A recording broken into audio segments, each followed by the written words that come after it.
A라는 사람의 처가 그 내연남한테 뭘 준 거죠. 당신 여자가 지금 내 남편하고 만난다. 조 씨는 깜짝 놀란 거죠.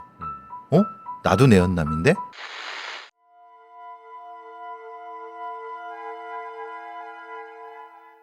(2019년 5월 15일) 오후 4시 55분경 119로 신고 전화가 걸려왔습니다. 신고한 사람은 50대 남성이었고 다급한 목소리로 당시 위급한 상황을 알렸습니다. 여기 환자가 하나 있는데 빨리 와주셔야 될 것 같아요. 어디가 불편한 환자분이시죠? 예, 지금 좀 안 좋습니다. 환자가 좀 기절을 했어요. 실신을 했습니까? 환자는 의식이 있나요, 없나요? 예, 의식이 조금 있는 것 같아요. 환자 어깨를 세게 한 번만 꼬집어 보시겠습니까? 통증의 반응이 있나요? 예, 있어요. 끝까지 환자가 위급하다고 말한 신고자 119 상황실은 구급 출동 명령을 내렸습니다. 출동한 곳은 김포시 양촌읍 환자의 자택이었습니다. 현장에 도착한 구급대는 신고 내용과 현장이 다소 달랐다고 기억했습니다. 구급대가 도착했을 때는 50대로 보이는 여성 환자가 침대 위에 반드시 누워 있었고 온 몸에 구타를 당한 듯한 흔적이 보였습니다. 한눈에 봐도 심각한 폭행을 당한 피해자. 그뿐만이 아니었습니다. 주방엔 피를 닦은 흔적이 있었고 침대 주변엔 오물을 황급히 닦아낸 흔적이 남아 있었습니다. 바로 병원으로 이송된 여성. 당일 오후 18시경 여성은 외상에 의한 2차성 쇼크 및 심장 눌림증으로 인해 결국 사망했습니다. 폭행의 흔적을 본 경찰은 피해자의 부검을 의뢰했습니다. 후두부에 상처가 있고 얼굴 다수의 멍과 부종, 양쪽 팔과 다리에 광범위한 멍과 중선 출혈이 관찰됩니다. 이건 당구채나 골프채 등 두꺼운 막대기로 충격을 가했을 때 충격 부위 양쪽에 나타나는 상흔인데요. 갈비뼈 골절까지 확인되는 걸로 보아 사망 원인은 폭행에 의한 출혈 등 다발성 장기 손상사로 추정됩니다. 당시 현장에는 부러진 골프채, 깨진 유리병, 뽑힌 머리카락 등이 발견됐고 다량의 출혈량도 확인됐습니다. 사망한 50대 여성은 왜 자신의 집에서 그것도 잔인하게 폭행을 당한 채 숨진 걸까? 경찰은 당시 출동한 구급대원을 통해 신고자에게서 술 냄새가 났다는 진술을 들었습니다. 그리곤 바로 신고자를 의심했습니다. 현장엔 소주병 3개가 발견됐는데 그 중에 하나가 깨져 있었기 때문입니다. 사건은 바로 당일 언론을 통해서 폭발적으로 퍼져나가기 시작했습니다. 왜냐하면 그가 거대 정당의 시의원이었기 때문입니다. 정치인이 살인 혐의로 현장에서 체포된 상황. 하지만 이건 놀라운 이 사건의 일부분에 불과했습니다. 경찰은 이 용의자를 조사하면서 놀라운 진실과 마주하게 됐습니다.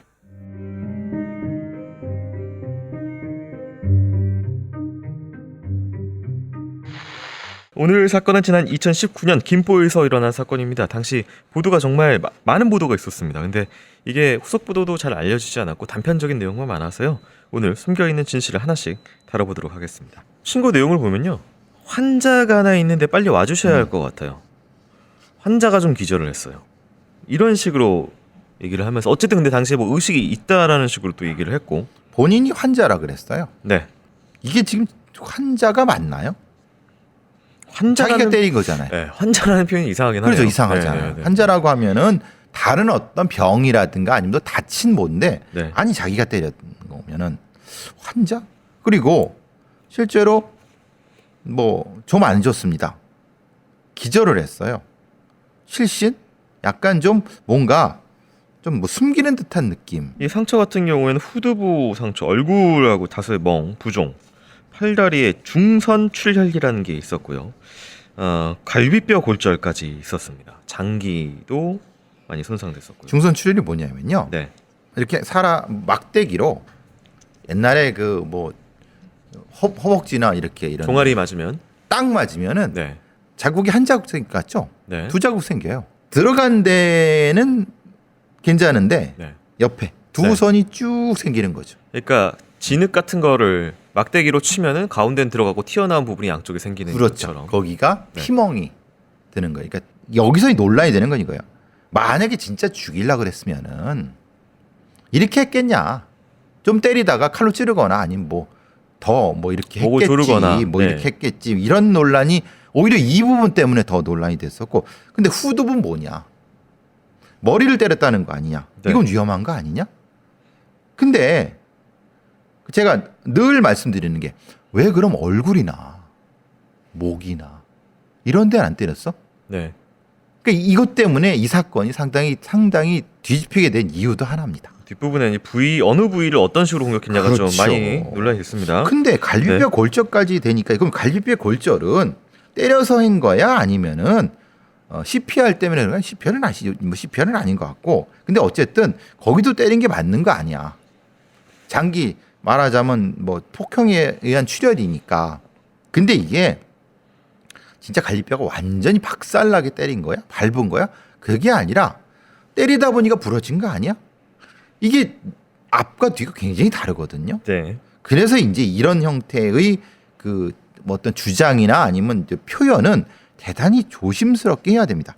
다만 부러진 골프채, 깨진 유리창, 뽑힌 머리카락. 깨진 유리창은 가능하죠. 뭐 해다가 깨질 수 있으니까. 뽑힌 머리카락은 뭐야? 머리채를 잡았다. 때려 죽인 게 아니라 네. 머리를 잡고 끌고 다녔나? 끌고 다녔다는 거잖아요. 그게 뽑혔다는 거죠. 네. 그럼 이건 학대? 왜 이러지? 그 오랫동안 죽였나? 이게 굉장히 해석이 많이 필요한 거예요. 네.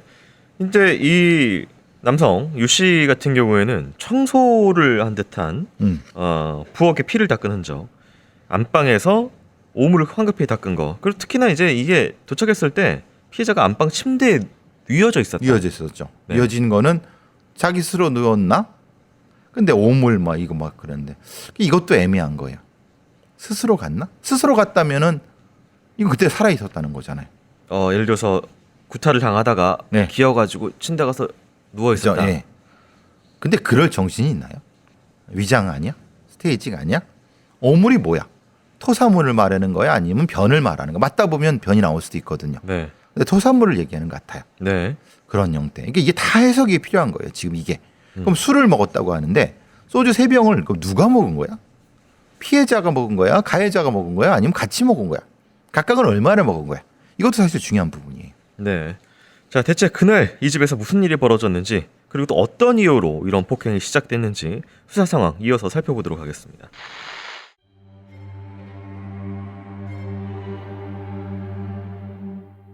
신고한 사람은 피해자의 남편 유 씨였습니다. 경찰은 유 씨를 긴급 체포했고 체포 이틀 만에 상해치사 혐의로 유 씨를 구속했습니다.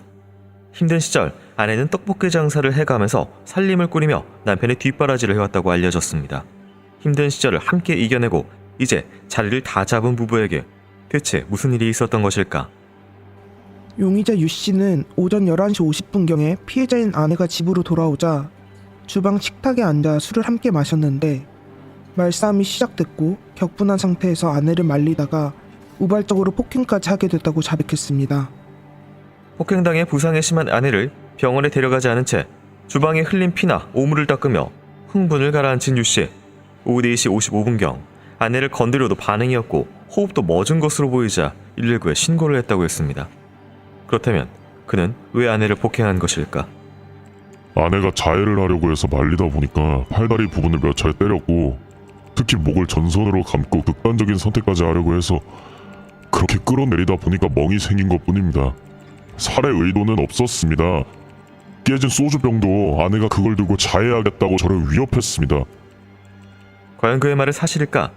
실제로 피해자 양손에는 날카로운 물건에 베인 자창 등이 발견됐습니다. 하지만 정밀 분석 결과 유 씨의 아내는 전선으로 스스로 목을 감은 사크는 발견되지 않았고 오히려 손등을 이용한 넓은 범위로 눌린 흔적이 있었습니다. 유 씨가 거짓말을 하고 있는 것일까? 하지만 유 씨의 친딸은 유 씨의 말이 거짓은 아니라고 했습니다.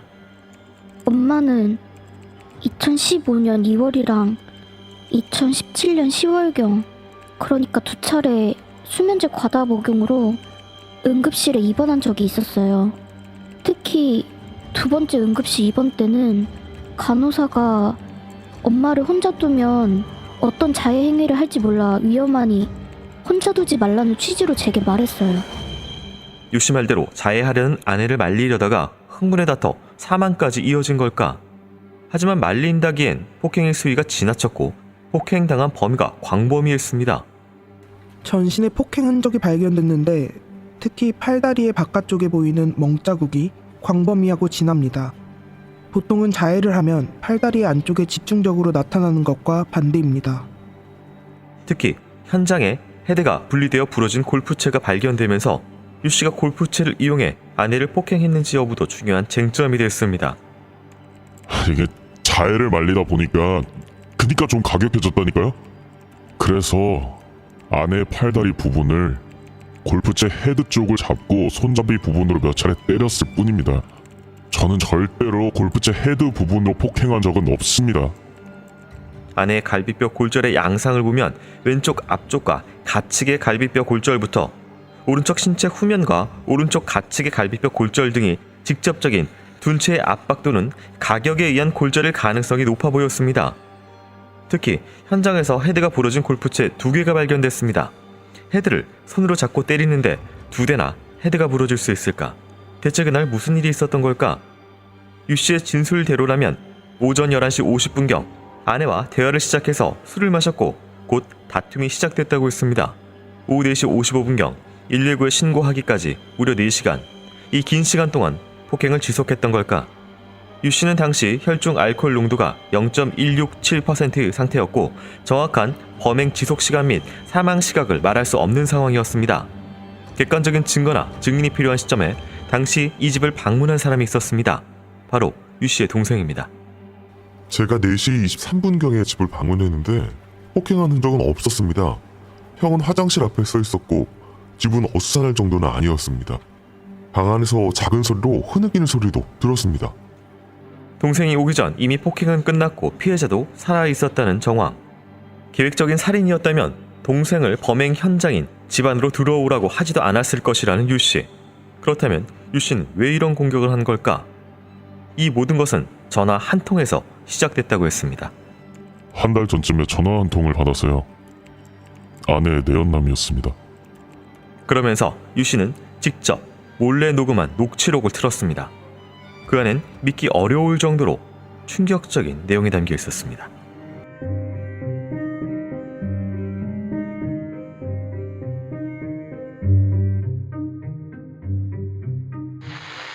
네, 이게 재판에서 큰 쟁점이었습니다.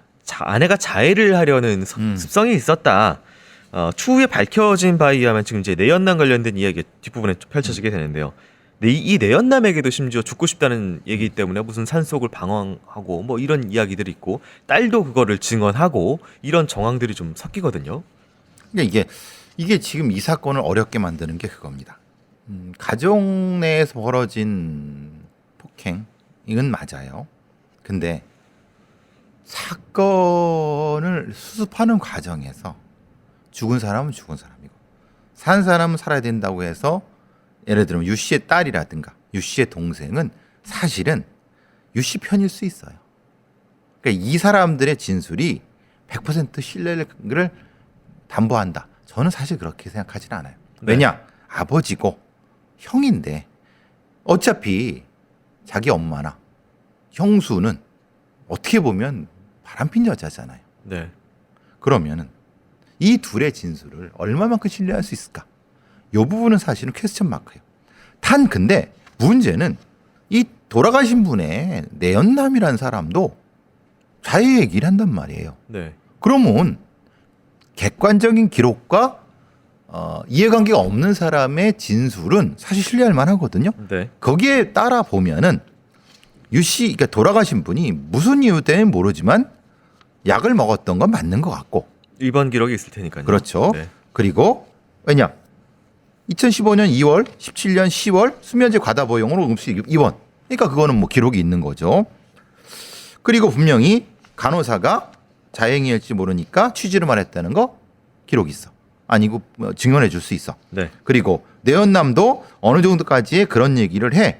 그러니까 이 돌아가신 분이 뭐 우울증이 그랬던 어쨌든 상당한 부분에 그런 건 있는 건 맞는 것 같다. 네.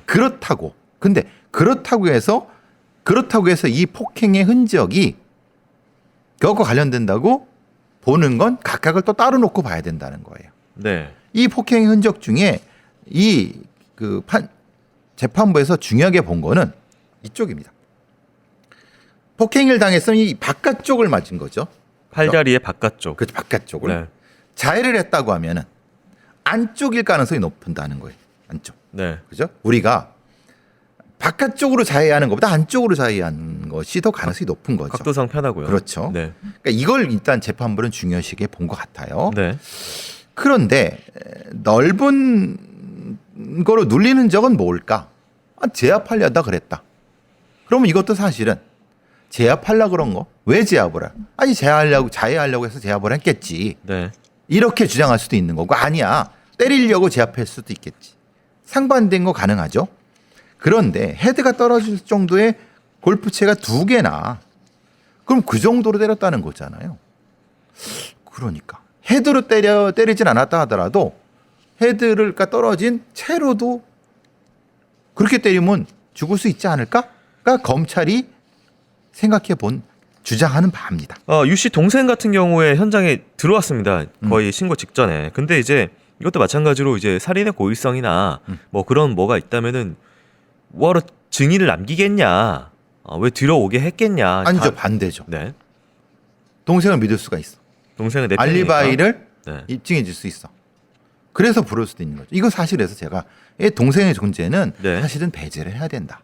그러니까 동생과 이 사람이 어떤 관계에 있는가에 따라서 이 팩트와 판단이 달라질 수 있다. 네. 그러니까 동생이 말았다고 하는 뭐 흐느꼈다, 뭐 어순한 정도가 아니었다, 아니면 폭행을 접더라는 건 자기 생각이죠. 그리고 자기가 보기에는 어순한 정도는 아니었어라고 얘기할 수 있죠. 이거는 사실 배제해야 돼요. 아니 형인데, 아니 자기 형이 중요하겠어요? 형수가 중요하겠어요? 지금 형이 살인자로 몰렸는데, 아 이거 뭐라 그래도 이건 당연히 보호해야 되는 건 인제 이거 뭐 그냥 그 정도는. 네.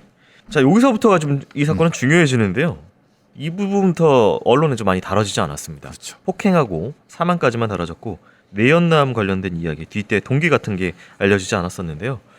남편이 틀었다는 이 녹취록은 무엇인지 좀 더 자세하게 들여다보도록 하겠습니다.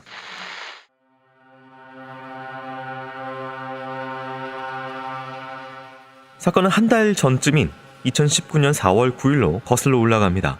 그날 새벽 2시경 유 씨는 아내의 내연남이라는 남자 조 씨에게서 전화 한 통을 받았습니다. 제가 당신 아내를 만나고 있었는데 알고 보니 그 여자가 저 말고 또 다른 남자를 만나고 있어서 고자질하려고 전화를 했습니다. 아내가 딴 남자를 만난다는 것도 충격인데 그 내연남이 또 다른 내연남을 일러 바치는 상황. 내연남 조 씨는 또 다른 내연남 A의 처로부터 음성 녹음 하나를 입수했고 그 내용을 유 씨에게 건네주겠다는 말을 전했습니다. 그리고 만난 유 씨와 내연남 조 씨. 조 씨는 그날 상황이 생생히 기억난다고 했습니다. 유 씨는 제가 전화를 걸었을 때도 두려워하거나 놀란 기색이 없었고 저를 직접 만나서 이야기를 나눴는데 저와의 불륜 이야기부터 A와의 불륜 사실까지 들으면서도 차분함을 지키며 캔맥주를 마셨어요.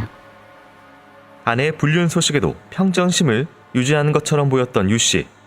이후 유 씨는 2019년 4월 30일부터 통화 내용을 자동으로 저장할 수 있는 어플리케이션이나 위치 추적기, 초소형 녹음기 등을 검색했고 5월 14일경 아내의 소나타 승용차의 운전석 머리 받침대 안에 소형 녹음기를 몰래 넣어두었습니다. 유 씨는 바로 다음날 소형 녹음기를 회수한 후 자주 가는 컨테이너에서 녹음 내용을 확인하다가 아내와 내연남 A가 나누는 대화 내용을 듣고 격분했다고 했습니다. 그 내용은 주로 내연남 A가 피해자인 아내에게 이야기하는 내용이었습니다. 당신 남편 통장이나 카드를 살려야 우리들이 쓸 수 있어. 남편한테 돈 달라고 해. 돈도 못 버는 게 무슨 남자 행세를 해. 휴대폰 꺼져 있으면은 그것부터 치고 들어가. 왜 꺼져 있고 하는지, 어느 연대라고 있는지 등을 따지라고. 너는 몸만 오면 돼. 집은 반반씩 나눠달라고 해. 아내가 A와 불륜 관계를 지속하고 있을 뿐 아니라 유 씨의 재산을 뽑아낼 계획이었으며 유 씨를 성적으로 비아냥대는 등의 내용이 담겨 있었습니다. 이들은 구체적으로 유 씨의 판공비 카드를 현금화할 방법까지 논의했습니다. 그리고 녹음기는 계속 돌고 있었고 곧 차마 들어서는 안 될 내용까지 고스란히 담겨 있었습니다. 우리가 지금 차 안에 살 수 있어? 모텔에 가야지. 아내가 내연남과 불륜을 저지르는 소식을 또 다른 내연남에게 들은 유 씨. 그런데 놀라운 것은 아내 외도가 이번이 처음이 아니라는 것이었습니다.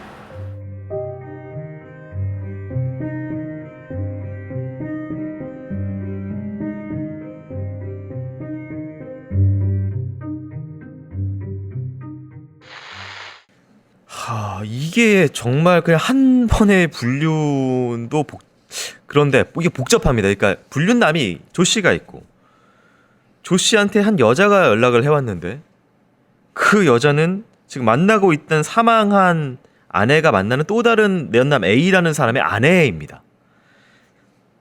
이렇게 일러 바쳐서 이게 유 씨한테 들어간 상황이거든요. 그러니까 이제 A라는 사람의 처가 그 내연남한테 조 씨한테 뭘 준 거죠. 당신 여자가 지금 내 남편하고 만난다. 그러니까 그 내연남의 처는 둘이 부부인 줄 알았고, 네. 그런데 이 내연남 조 씨는 깜짝 놀란 거죠. 나도 내연남인데 이 여자가 또 어쨌든 기본적으로 이 돌아가신 분이 최소한 둘 정도의 사람과 혼의 관계가 있었다는 것까지는 팩트예요. 네. 그 내용이 사실 여기에 말하는 그 내용의 단지 아니면 이게 주로 이제 그 남자가 돌아가신 분한테 얘기하는 내용이잖아요. 네. 그렇다 하더라도 어쨌든 대화 내용이니까 네네. 지금 이 가해자가 상당히 분노하게 된 부분은 사실 뭐 부정할 수 없는 부분인 거죠. 이게 근데 저는 이것도 이해가 안 됩니다. 내연남이면서 본인 조 씨가 이걸 굳이 또 법적 남편인 유 씨한테 이거를 통화 내용을 알려주거든요. 전달하거든요. 그러니까 이제 이 조 씨는 어떻게 보면 자기도 피해자다. 피해자면 어떻게 보면 분하다. 네. 자기도 속은 것 같다. 이 조 씨는 그런 부분에서 이렇게 얘기할 수도 있죠. 당신이 바깥에서는 무슨 뭐 시기견이고 그랬는데 당신 마누라 봐. 뭐 이질환 하고 다니는데 뭐 이런 식으로도 얘기할 수도 있겠죠. 조 씨는 어쨌든 지금 이제 자기 파트너한테 복수를 하고 싶었던. 그렇죠. 그런 게서 보낸 거죠. 네. 근데 이 가해자의 반응이 네. 매우 태연했어요. 왜? 유 씨 같은 경우. 네. 네. 캔맥주를 마시며 차분하게 들었어요. 근데 이 이유는 사실은 그 이전에도 이런 일이 있었을 수 있다. 전력이 있었습니다. 그래. 아내의 외도. 이번에 한 가지 달랐던 점은 그 전에는 이제 그냥 뭐 바람이라고 치면 이거는 나를 지금 뽑아먹자 둘이서. 그러니까요. 네, 이걸 직접 들은 거거든요. 녹음으로. 그러니까요. 카드, 뭐 반반, 뭐 이렇게까지. 그러니까 상당히 어떻게 보면 그것도 사실 이 사람의 개인 카드가 아닌 판공비 카드 뭐 이런 얘기가 되면은 그리고 뭐 사실 남자가 얘기한 거지만 성적으로 비아냥되는 내용까지 하면 이건 거의 약 올리는 정도잖아요. 그러니까 이번에 어떤 살인의 동기까지 이게 사실 영향을 줄 수 있지 않을까 싶어서. 분노가 굉장히 높았을 거란 생각은 할 것 같아요. 네. 근데 그렇다고 해서 살인을 했다고 다이렉트하게 얘기할 수는 없죠. 네, 바로 근데 분명히 네. 폭력의 동기는 있는 것 같아요. 충분하다. 네. 자, 이 사건은 이제 법정에 서게 되는데요. 계속해서 사건 어떻게 진행되는지 확인해 보도록 하겠습니다.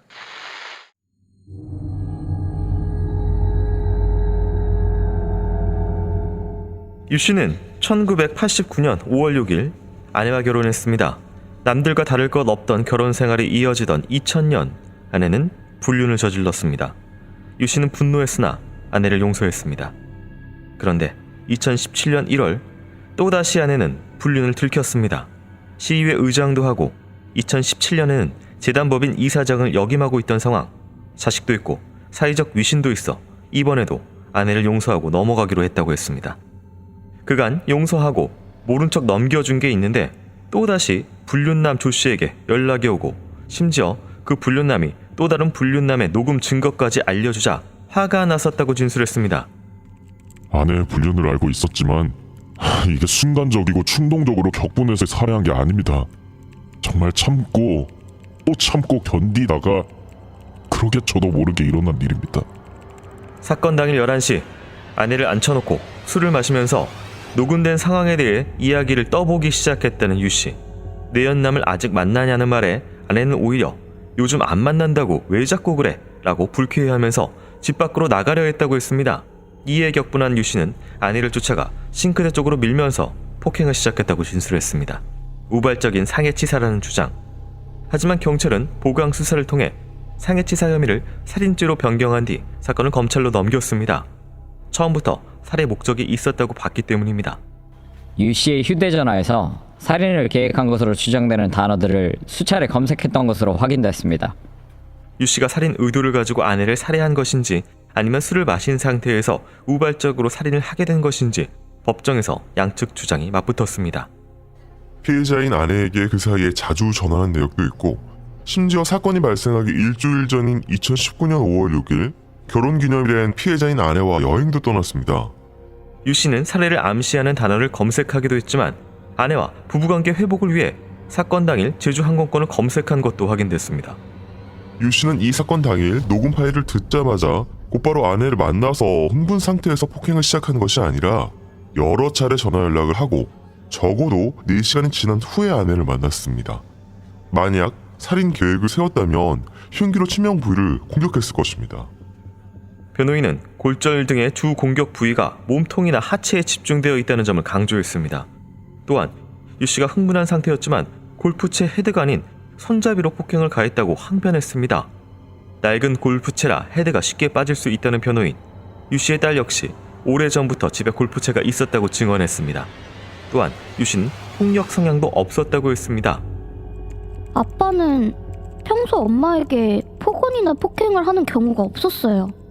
엄마가 갑자기 가출한 이후로 엄마 아빠랑 함께 만난 자리에서도 아빠는 엄마한테 언성 한번 높인 일이 없었어요. 하지만 검찰 측은 유 씨가 이미 살해 의도를 가지고 있었다고 강조했습니다. 유 씨의 살해 동기가 명백합니다.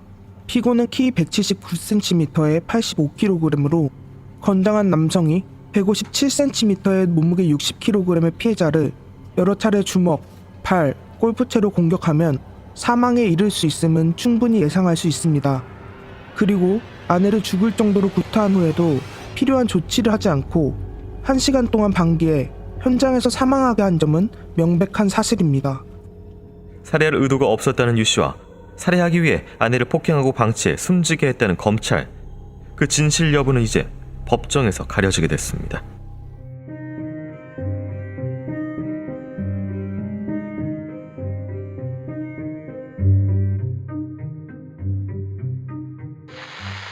네, 이게 뭐 검색한 내용이 이게 일방적으로 뭐 살해 유기 방법, 살해 뭐 몰래 살해하는 법 등등이면은 이게 좀 명확했을 텐데 그 사이에 뭐 반대쪽인 아내와 뭔가 회복을 위한 이런 것도 좀 있어 보여서 이게 어느 쪽 의도냐가 논쟁이 됐었거든요. 포렌식을 했는데 이 사람이 뭐 그 사건 일주일 전 며칠 전에 이런 걸 뭐 검색했더라. 그러니까 야 이건 명확한 거 아니냐라고 하지만 사실 명확히 하려고 하면은 구체성과 맥락성이 있어야 돼요. 아니 이렇게 할 수도 있어. 생각해 보시면 그때는 이 가해자가 쥐고 싶었어.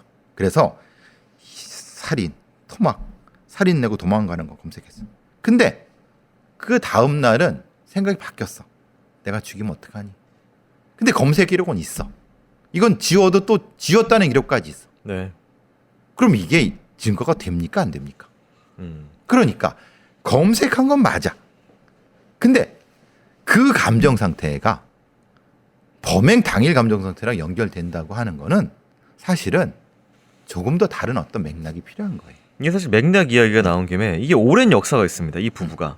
그러니까 지금 2000년에 불륜이 있었고 2017년에 있었는데 사실 그게 들킨 것만 그런 거지 뭐 다툼 이런 그렇죠. 거는 뭐 별개로. 그러니까 이 유 씨 같은 경우에는 오래 참아온 지금 가정을 유지하면서 그렇죠. 이 역사가 있습니다. 그래서 이번에도 사실 양쪽 마음이 죽이자, 아유 살아야지.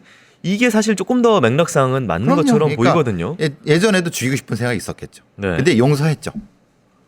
그럼 앞에 기록은 연결이 되는 건가요? 안 되는 건가요? 네. 그러니까 이게 참 애매한 거예요. 그래서 맥락이 중요하다. 그러니까 네. 단지 키워드만 보시면 안 된다. 근데 추정은 할 수 있지. 아, 그럼 이 사람이 이런 생각도 먹었었을 수도 있겠다. 먹었었구나까지는 맞아요. 이게 뭐 본인 일단 술 냄새가 났고 알코올 농도도 높게 나왔고 뭐 폭행도 뭐 술 취해서 더 과격한 것도 있었을 수도 있지만 어쨌든 살인 현장을 치웠어요. 그러니까 뭔가 피도 치우고 이것도 치운 흔적이 있었기 때문에 그래서 이제 문제가 네. 제가 계속 말씀드리지만 이전에도 네. 그러니까 술을 범행 때 먹은 건지 범행 끝나고 마신 건지 네. 이건 또 구분해야 된다. 네네. 이게 사실은 음주운전 한 애들이라든가 아니면 누구 범인들이 워낙 영악해갖고 사실은 당시에는 한 잔 먹었었는데 범행이 끝나고 바로 그냥 꼴깍꼴깍 먹은 다음에 병을 깨버렸어. 네. 그럼 119가 출동하고 경찰이 출동한 다음에야 보면은 실제로 그때 많이 취해 있으면 그때는 범행 시에는 사실은 다를 수 있다는 것도 봐야 돼. 자, 재판은 그럼 또 어떻게 진행되는지 한번 살펴보도록 하겠습니다. 1심 같은 경우에는요. 건장한 체격의 유 전 의장이 피해자의 온몸을 강하게 때리면 사망할 수 있다는 것을 충분히 예상할 수 있었다면서 미필적으로나마 살인의 고의가 있었다라고 봅니다. 그래서 살인 혐의를 인정했고요. 징역 15년이 선고됩니다. 2심 재판부는요.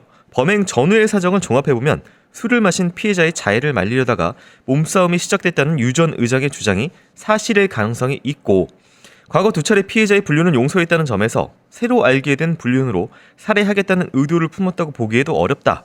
또 범행 후 119에 신고하기까지의 경위 등을 봐도 피해자를 살해 의도로 방치했다라고 보긴 어렵다라고 판단을 했고요. 범행 도구로 지목된 골프채에 대해서도 이게 살인의 도구였다고 단정하기 어렵다라고 얘기를 했습니다. 또 이제 재판부는 피해자의 신체에서 중대한 외력 행사의 흔적이나 큰 출혈 등이 없었던 것으로 미뤄 유 전 의장이 피해자가 사망할 수 있다는 사실을 알지 못했을 수 있다라고 덧붙입니다. 살인의 고의가 없었다라는 것인데요. 그래서 형량 같은 경우는 절반 정도로 감형이 된 징역 7년형으로 감형이 됩니다.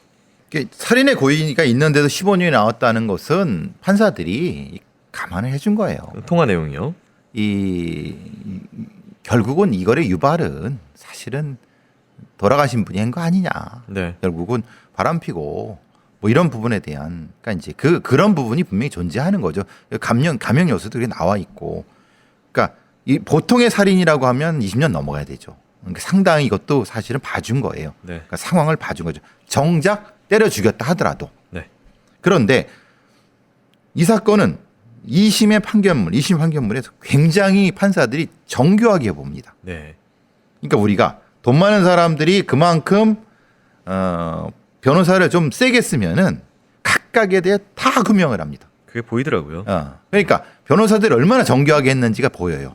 그러니까 각각의 어떤 이게 판결문이 굉장히 그러니까 갈비뼈가 부러진 게 CPR이 아닐 가능성에 대해서도 다루고 하나 다 다르죠. 네. 그러니까 이 사건이 살인이 아니라 상해치사인 것은 뭐냐? 이것이 진짜 각각의마다 고의가 있었다는 거는 누가 증명? 콤산 니네들이 증명해야지. 지금 제출된 것만 가지고 부족해. 네. 이게 판사들의 주장이고, 그러니까 살인으로 기소됐어도 공소장 변경 없이 상해치사로 우리가 그냥 할 거야라고 한 건데, 사실 이것은 이 판사들의 마음속에는 불륜을 저지른 유발자에 대한 네. 상당한 부분에, 그리고 그것에 대한 가해자에 대한 공감이 들어있다고 봅니다. 법적으로는 상해치사입니다. 네. 네. 그러니까 그렇죠. 근데 우리는 네. 살해당했다고 표현할 수 있죠. 네. 근데 법적으로는 상해치사입니다. 네. 예. 부부 사이의 문제는 부부만이 잘 알고 있겠죠. 네. 힘든 시절을 함께 보내왔다고 합니다. 네. 하지만 뭐 건강한 부부 관계는 아니었던 것으로 보이고요. 아내는 남편을 지속적으로 속여왔고 남편의 손에 살해당했습니다. 남편은 부부가 힘들게 일구어낸 그 본인의 정치 경력 등등을 한순간에 잃고 살인자가 되었습니다. 어쨌든 돌아가신 고인의 명복을 빌면서 방송을 마치도록 하겠습니다. 교수님 수고 많으셨습니다. 고맙습니다.